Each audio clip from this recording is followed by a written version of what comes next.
Merhabalar. Bu videomuzda Logitech'in mouse ürünlerinden bir tanesi olan Performance MX Mouse'u inceleyeceğiz. Ürünün kutusu son derece şık tasarlanmış. Ön tarafında mıknatıslı bir kapağı bulunuyor. Faremiz burada. Bunu tercih etmemdeki sebep kullanırken aynı zamanda şarj edebiliyor olmanız ve elime gayet iyi oturması. Kutumuzu açalım.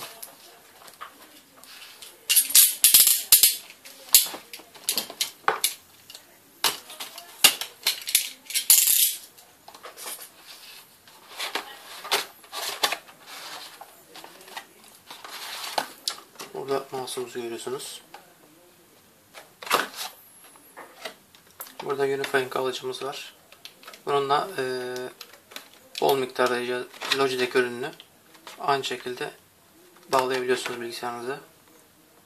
Her biri için ayrı ayrı USB alıcı kullanmanıza gerek yok. Mouse birazcık büyük görünüyor ilk başta. Ama kullandıkça alışacağımı tahmin ediyorum.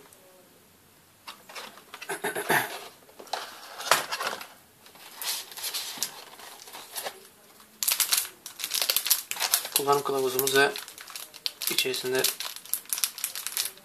özelleştirilebilir ayarların bulunduğu program CD'miz. Bunu aynı zamanda internet sitesinden de indirebiliyorsunuz.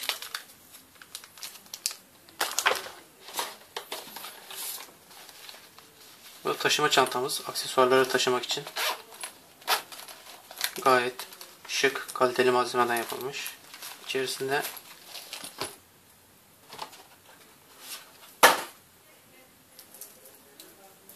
USB şarj kablomuz bulunuyor. Bununla sadece şarj yapabiliyorsunuz. Mouse'u bununla kullanmanız mümkün olmuyor. İlla pilini takmanız gerekiyor. Bir halde uzun.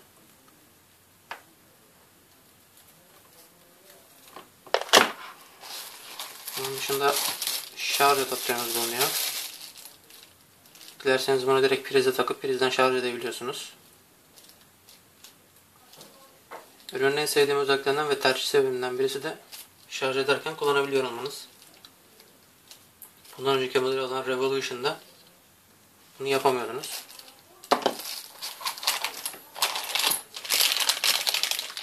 Uzatma kablomuz. Alıcımızı bunun üzerine ucuna takarak kullanabiliyorsunuz. Bu da bir hayli uzun. Bunu özellikle kasanın arkasında kalmaması ve görünür bir yerde olması için yanında vermişler. Evet, çantamız gayet güzel. İçerisi yumuşak. Mouse'umuz buna muhtemelen sığmayacak. Bir deneme yaparız.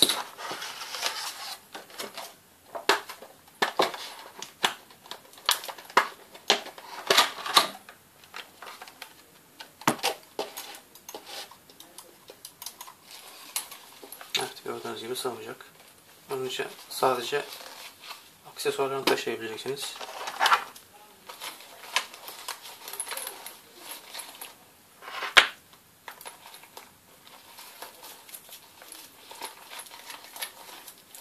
Gördüğünüz gibi bütün hepsi içerisine rahatlıkla sığabiliyor.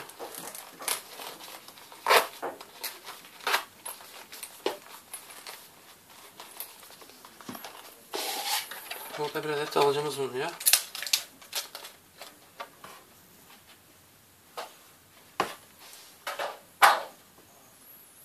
Ben de halihazırda Logitech'in K360 klavyesi bulunduğu için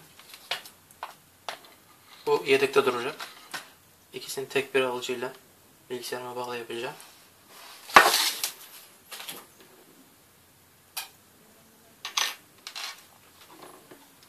Evet, mouse'umuz oldukça hoş duruyor.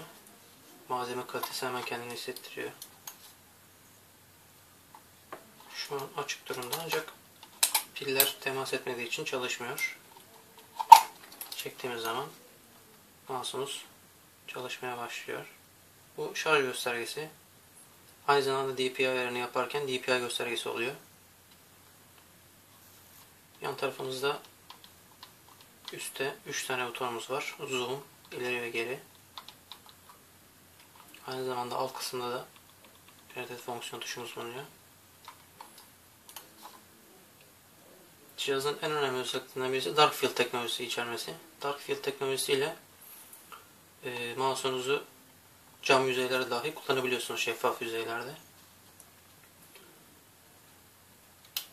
Bir on-off tuşumuz var. Onu açıp kapatabiliyorsunuz. Işıkta sadece ilk açtığınız zaman birkaç saniye yanıyor. Daha sonra sönüyor. Pil olarak bir adet kalem pille çalışıyor. İçerisindeki tekrar şarj edebilir bir pil. Buradaki boşluğa alıcımızı da koyabilirsiniz. Kaybolmaması için şu şekilde.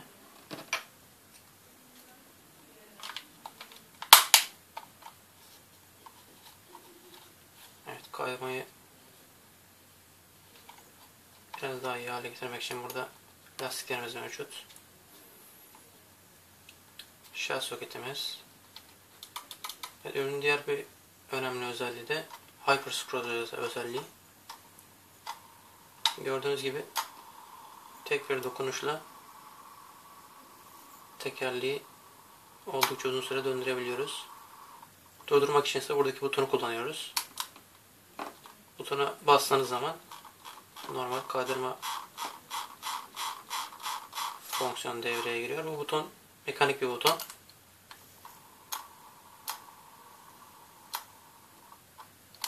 Bu butonun dışındaki diğer 9 tane butonu program aracılığıyla değiştirebiliyorsunuz fonksiyonlarını. Evet, butonlar gayet sessiz.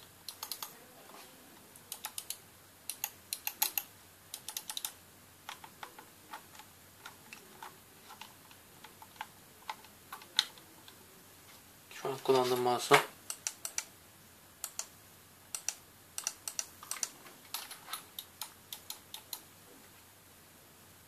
oranla oldukça sessiz diyebiliriz. Onun dışında sağa sola kaydırma özelliği bulunuyor tekerleğin.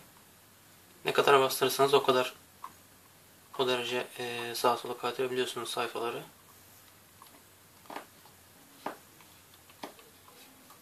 Evet, gayet güzel bir ürün. Elime de tam oturuyor.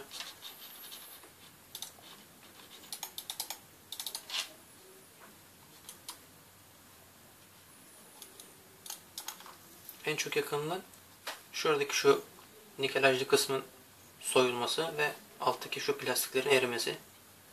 En çok yakınından sorun. Problem bu. Bunların önüne geçmek için üzerine bir şeyler yapıştırabilirsiniz. Şeffaf bant gibi. Aynı şekilde alt kısmına da.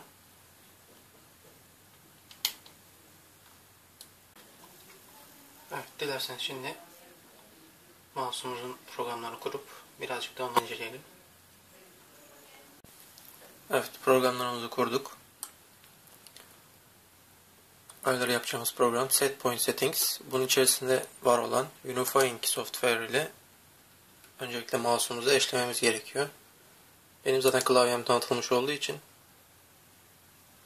aynı alıcıyla yanına bir de mouse'umu eşleştirmem gerekiyor. Buradan karşımıza sihirbaz çıkıyor. Sihirbazda ileri diyerek yönlendirmeleri takip ediyoruz. Cihazımızı kapatıp açmamızı istiyor. Benim zaten kapalı cihazım. Açtığım zaman otomatik olarak mouse'umu tanıyacak. Ayarlarda gördüğünüz gibi arka taraftan geldi.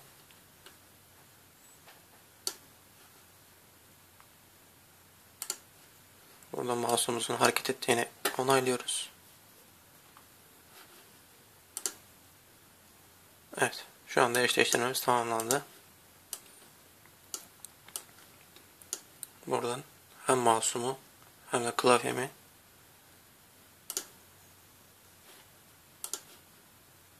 aynı alıcı ile eşleştirmiş bulunuyorum. Mouse'umuzun ayarlarında buradan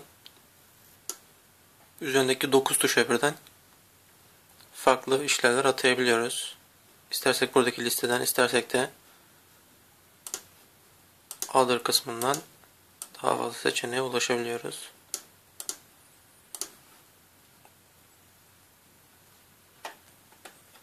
Faremizin üzerindeki şu butonu kullanarak ekranda açık olan bütün pencereleri bir arada görebiliyoruz. Tekrar bastığımızda en son kullandığımız pencereye geri dönüyor.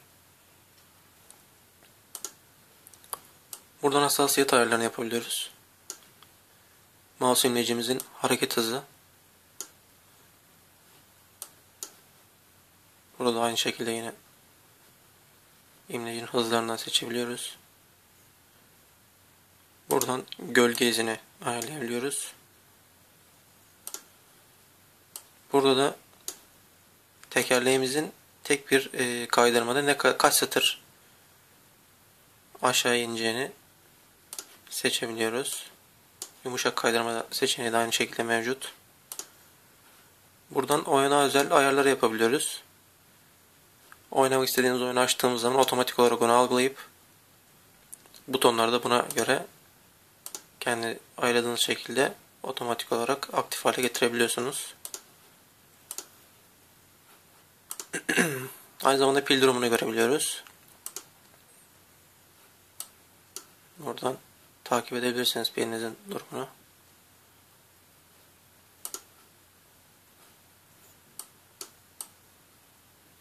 Evet, program ayarlarımız da bu kadar.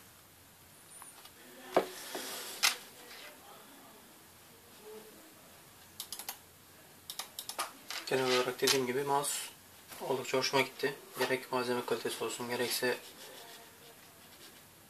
elime oturtması olsun.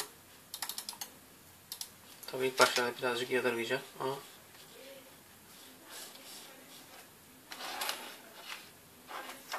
ilerleyen zamanda sanırsam oldukça rahat bir şekilde kullanabileceğim. Herhangi bir takılma, atlama vesaire falan yapmıyor. Masanın üzerinde kayması da son derece rahat.